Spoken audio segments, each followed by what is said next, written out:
Estimados amigos, estimados irmãos, mais uma vez, nossas saudações fraternas a todos que nos ouvem e que nos assistem a partir desse momento. Sejam mais uma vez muito bem-vindos ao nosso Evangelho no Estúdio, rápidas pinceladas do nosso Evangelho segundo o Espiritismo. Então, para dar início à atividade de hoje, mais uma vez nós vamos nos recolher numa singela prece na nossa oração, no nosso recolhimento íntimo, recordando então nesse momento uma imagem na nossa cabeça, no nosso coração, na nossa mente, que nos traz bem-estar, seja ela uma paisagem, uma foto de uma pessoa amiga, um gesto, algo que nos toca o coração, ou uma música que temos na lembrança,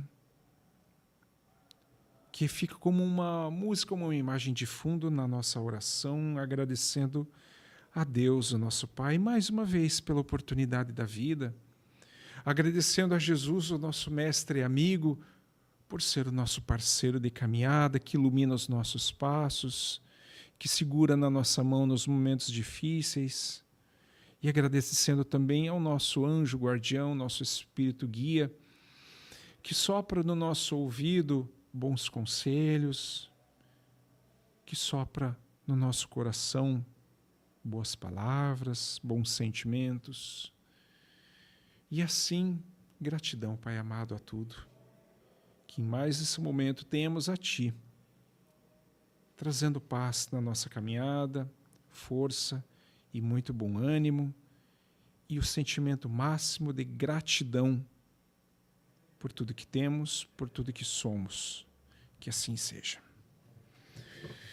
Então, queridos amigos, vamos nós lá, mais um Evangelho no Estúdio, lá no capítulo 10 do Evangelho segundo o Espiritismo, tema bastante atual, mais uma vez, e um tema um pouquinho espinhoso, posso garantir a todos, chamado reconciliação com os adversários. E temos lá no item 5, anotado por São Mateus, capítulo 5, versículo 25 e 26. E ele diz assim, Mateus anotou, fez essa anotação. Reconciliai-vos o mais depressa possível com vosso adversário, enquanto estáis com ele a caminho, para que ele não vos entregue ao juiz e o juiz não vos entregue ao ministro da justiça e não estejais colocado na prisão. Digo-vos em verdade que daí não saireis enquanto não houverdes pago o último ceitil, que era a unidade mínima de moeda da época. Isso foi palavras de Jesus, anotados por São Mateus, está no capítulo 5, versículo 25 e 26. E o Evangelho nos diz assim, pessoal, na prática do perdão, como em geral na do bem, não há somente um efeito moral, há também um efeito material. Já começa assim, né? A morte, como sabemos, não nos livra dos nossos inimigos. Os espíritos vingativos perseguem muitas vezes com seu ódio no além-túmulo aqueles contra os quais guardam rancor. Da onde decorre a falsidade de um provérbio que diz: morto o animal, morto o veneno. Não é assim. Quando aplicado ao homem, o espírito mau espera que o outro, a quem ele quer mal, esteja preso ao seu corpo e assim menos livre, para mais facilmente o atormentar, ferir dos seus interesses ou nas suas mais caras afeições. E eles fazem isso. Nesse fato reside a causa da maioria dos casos de obsessão, sobretudo dos que apresentam certa gravidade, quais os de subjugação e possessão. O hospital psiquiátrico está cheio disso. O obsidiado e o possesso são, pois, quase sempre vítimas de uma vingança, cujo motivo se encontra em existência anterior, e é a qual o que a sofre deu lugar pelo seu proceder. Quer dizer, alguém falou feio lá, né? Deus o permite para perceber do mal que a seu turno praticaram, para ele sentir mesmo. Deus permite que isso aconteça. Ou, se tal não ocorreu, por haverem faltado com a indulgência e a caridade, não perdoando. Falamos semana passada da importância do perdão. Importa, consequentemente, do ponto de vista da tranquilidade futura, que cada um repare quanto antes os agravos que haja causado ao seu próximo, que perdoe aos seus inimigos, a fim de que antes que a morte lhe chegue, esteja apagado qualquer motivo de dissensão, toda causa fundada em ulterior animosidade. Por essa forma, de um inimigo encarniçado nesse mundo, se pode fazer um amigo no outro. Pelo menos, o que assim procede, põe de seu lado o bom direito. E Deus não consente que aquele que perdoou sofra qualquer vingança. Quando Jesus recomenda que nos reconciliemos o mais cedo possível com o vosso adversário, não é somente objetivando apaziguar as discórdias do curso da nossa atual existência. É principalmente para que elas não se perpetuem em existências futuras. Não saireis de lá da prisão enquanto não houveres pago até o último centavo, isto é, enquanto não houveres satisfeito completamente a justiça de Deus. Então, pessoal, falamos na semana passada a respeito do perdão e continuamos agora com essa questão dos adversários, a reconciliação com os adversários, através da prece. Se a gente não consegue ir lá e fazer as pazes com a criatura que te fez o mal, pelo menos ora por ela para se desvincular magneticamente, porque assim como o amor une, o ódio também une.